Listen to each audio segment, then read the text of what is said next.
This is your election central. The NDC Caucus in Parliament has called on the Speaker of Parliament, Alban Semanababing, to reject the call request made by the members of Parliament from the New Patriotic Party. In the memo submitted on Monday, 25th of November 2024 and signed by the leader, Cassiel Attoforsen, the caucus argued that the request failed to meet the necessary constitutional and procedural requirements set out in Article 112, Clause 3 and Standing Orders 53, Clause 1 of Parliament. The NDC caucus leader further emphasized that the discretion to approve or reject the recall lies with the Speaker, particularly since the necessary threshold had not been reached.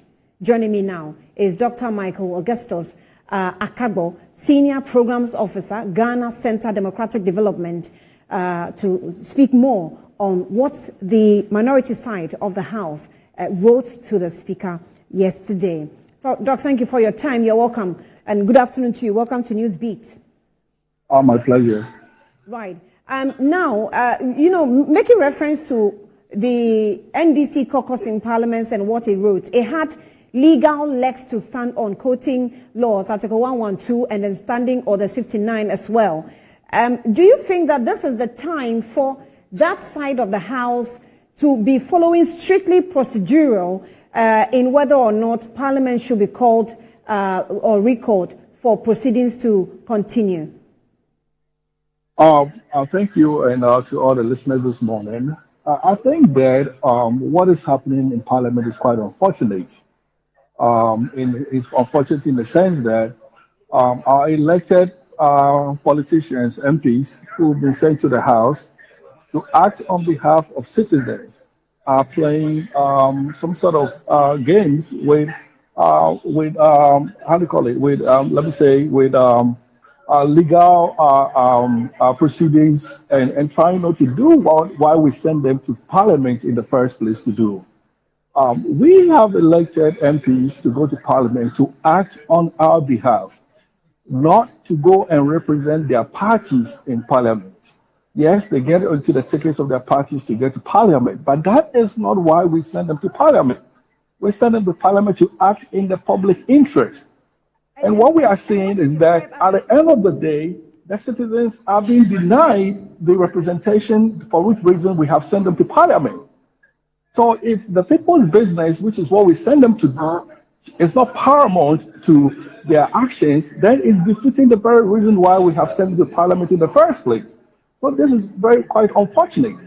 The rights of people, of citizens, are being violated and abused by our parliamentarians with what is currently going on in Parliament.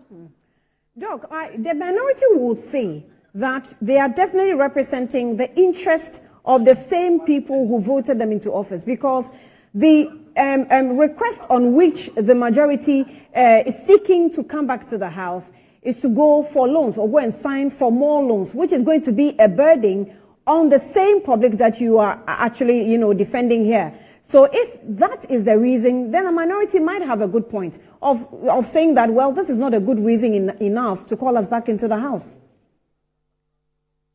Well, that's a good point you have made. But we all know that the issue at hand goes beyond that. We all know that the issue is due to the high politicization of the operations of Parliament. And that is not, Parliament should be acting as a center of consensus. So we expect that regardless of what the position of the minority might be, they still could go to Parliament to make that point clear in how they decision the outcome of the bills that needs to be decided. So yes, they have the right to use these tools, these parliamentary tools, as a way of as a way not to exercise their dissent against what must be done. But that should not in any way be the reason why parliamentarians today, since the declaration of the seat by the Speaker, our parliament has become non-functional. We haven't seen a parliament doing any good job, anything in the interest of citizens. It's always been about what a party wants or what a party needs. And that has overridden the reason why parliamentarians are in Parliament. So yes, despite the point you have made, yes, they have these tools, but we need them to be in the House. We need them to go and be making decisions. That should affect all of us.